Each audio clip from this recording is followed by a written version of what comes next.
Bonsoir à toutes et à tous et bienvenue au journal du soir sur Télé Libre.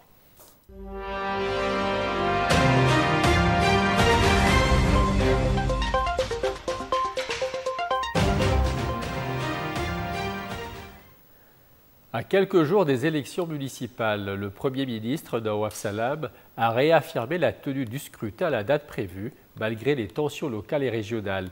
Depuis le siège du ministère de l'Intérieur, il a inauguré la Chambre centrale d'opération dédiée au bon déroulement de ces élections.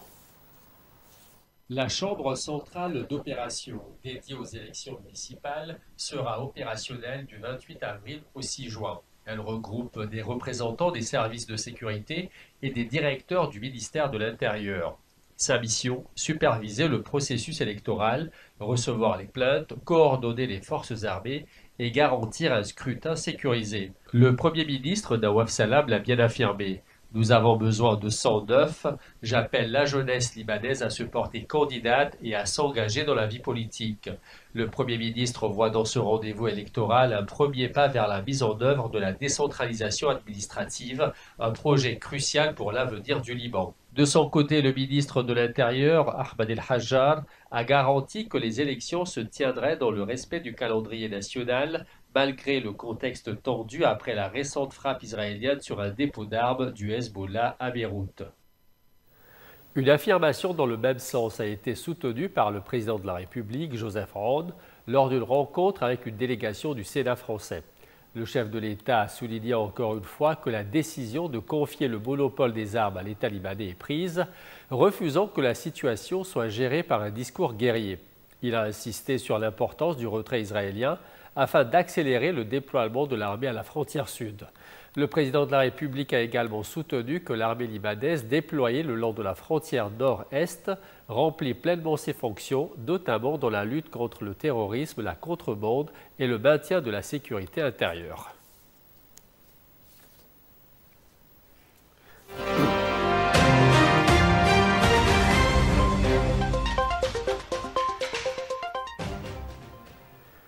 À Gaza, cette fois, la faim est une réalité quotidienne. Alors que la guerre se poursuit, les cuisines solidaires sont aujourd'hui le dernier rempart contre la famine. Mais pour combien de temps encore? Chaque matin, dès l'aube, des centaines de Gazaouis, souvent des enfants, se ruent vers les rares cuisines solidaires encore en fonctionnement. À Gazaville, Youssef, 10 ans, serre contre lui une vieille gamelle déformée. Comme lui, ce sont des milliers à attendre pendant des heures sous un soleil brûlant ou dans le froid. Parfois ma gamelle tombe, toute la nourriture est perdue, et je rentre à la maison les mains vides, confie Youssef. Le programme alimentaire mondial a tiré la sonnette d'alarme. Ces stocks sont épuisés et toutes les cuisines solidaires pourraient fermer dans les prochains jours, alors même que les besoins humanitaires n'ont jamais été aussi criants. Après 3 heures d'attente, il n'y avait plus rien. Voir mes enfants pleurer de faim, c'est pire que mourir, raconte Aïda, déplacée avec sa famille. Chaque jour, scènes de bousculade, gamelles vides et visages marqués par la faim se répètent dans tout Gaza. Certains repas sont désormais froids, peu nutritifs et toujours en quantité insuffisante. Tandis que les frontières restent fermées et que les bombardements se poursuivent, le spectre de la famine s'installe sur Gaza. Pour des milliers de familles, la lutte quotidienne pour un simple repas est devenue une question de survie. Avec cette réalité en toile de fond, la Cour internationale de justice à La Haye a tenu des audiences exceptionnelles. En cause, les accusations portées contre Israël d'utiliser la faim comme arme de guerre à Gaza. Devant les juges de la plus haute instance judiciaire de l'ONU, Ammar Hijazi, représentant de la Palestine, a été catégorique. Israël, affirme-t-il, utilise le blocus de l'aide humanitaire comme une arme pour affamer la population de Gaza. Depuis le 2 mars, l'aide internationale est pratiquement stoppée. Conséquence, 9 Palestiniens sur 10 n'ont plus accès à l'eau potable et toutes les boulangeries soutenues par l'ONU ont fermé leurs portes. Plus de 38 pays doivent se succéder cette semaine devant les 15 juges de la CIJ. Israël, lui, a choisi de boycotter les audiences, mais son principal allié, les États-Unis, s'exprimera mercredi. L'avis que rendra la Cour sera seulement consultatif, mais il pourrait accroître la pression internationale sur Israël, déjà confronté à des vives critiques sur sa gestion du conflit. En Iran, le port stratégique de Shahid Raja'i est en proie à un immense incendie pour le troisième jour consécutif, après une explosion meurtrière qui a fait, selon un dernier bilan provisoire, 46 morts et plus de 1000 blessés.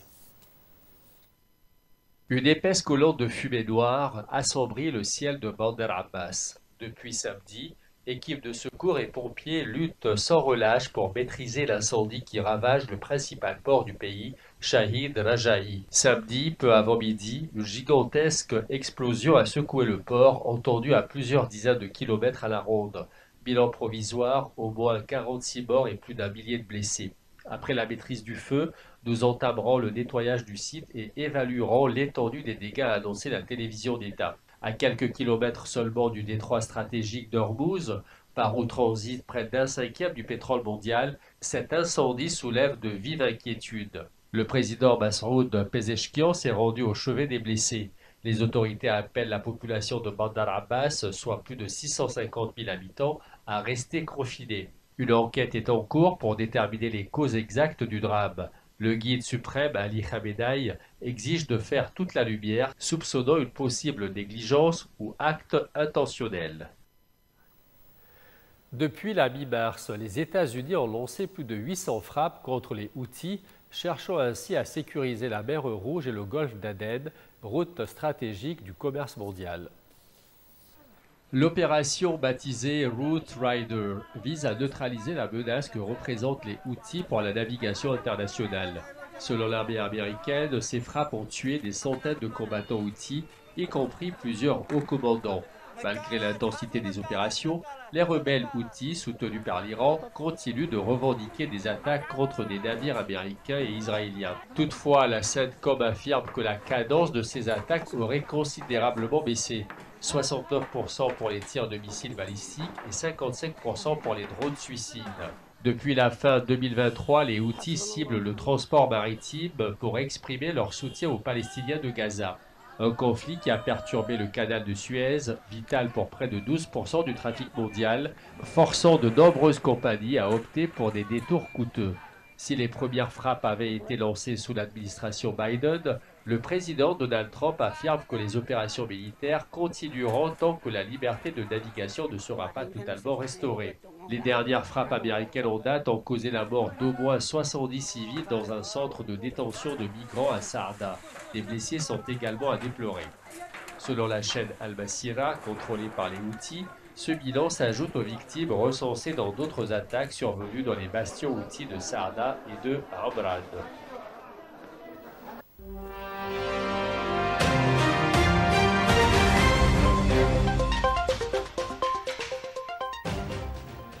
En Inde, dans les villages frontaliers avec le Pakistan, l'inquiétude grandit après l'attentat meurtrier au Cachemire et la montée des tensions entre les deux pays.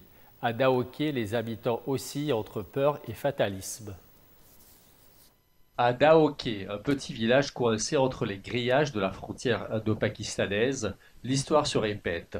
Ici, chacun se souvient des guerres passées et espère éviter une nouvelle tragédie. Hardev Singh, 60 ans, n'a pas oublié les exodes de 1971 et 1999. Déjà à l'époque, femmes, enfants et bétail avaient été déplacés pour échapper au combat. Aujourd'hui, ils prient pour que la guerre ne vienne pas frapper une nouvelle fois leurs portes. Depuis l'attentat de Pahalgam et les accusations échangées entre New Delhi et Islamabad, la tension est montée d'un cran. Mais pour l'instant ici, la vie suit son cours entre espoir et préparation discrète. À Rajasthan, à quelques kilomètres de là, même sentiment mêlé d'angoisse et de résignation. Certains évoquent la possibilité d'une guerre technologique, d'autres se rappellent les temps où la frontière n'existait pas. Si l'escalade diplomatique devait basculer en conflit ouvert, ces villages paisibles redeviendraient les premières victimes silencieuses d'une guerre qu'ils n'ont jamais souhaitée. Et nous terminons avec la Birmanie. Après le terrible séisme du 28 mars dernier, c'est un pan entier du patrimoine historique et spirituel du pays qui est parti en poussière. À Mandalay et dans tout le centre du pays, la douleur est immense. À Mandalay, dans la dernière capitale royale birmane, les pagodes, monastères et statues sacrées ont été réduits à l'état de ruines. J'ai prié la pagode d'Agoyan de me sauver, mais elle s'était déjà effondrée, murmure Rit Saïd, 83 ans, les larmes aux yeux. Plus de 5000 pagodes ont été endommagées selon les autorités. À Inua, près de Mandalay, 3/4 des bâtiments historiques recensés ont été touchés. On peut peut-être reconstruire les murs, mais jamais l'âme de ces lieux. Notre cœur est brisé, confie un moine bouddhiste de 49 ans devant les vestiges du monastère Menou. La mousson imminente menace d'ensevelir davantage les sites sous la boue, compliquant encore les recherches de survivants et de vestiges. Une lueur d'espoir dans ce paysage de désolation, une statue monumentale de Bouddha a miraculeusement survécu, symbole d'une résilience que les Birmans entendent bien préserver malgré les épreuves. Et c'est ainsi que prend fin ce bulletin d'information. Merci à vous de votre fidélité et à très bientôt.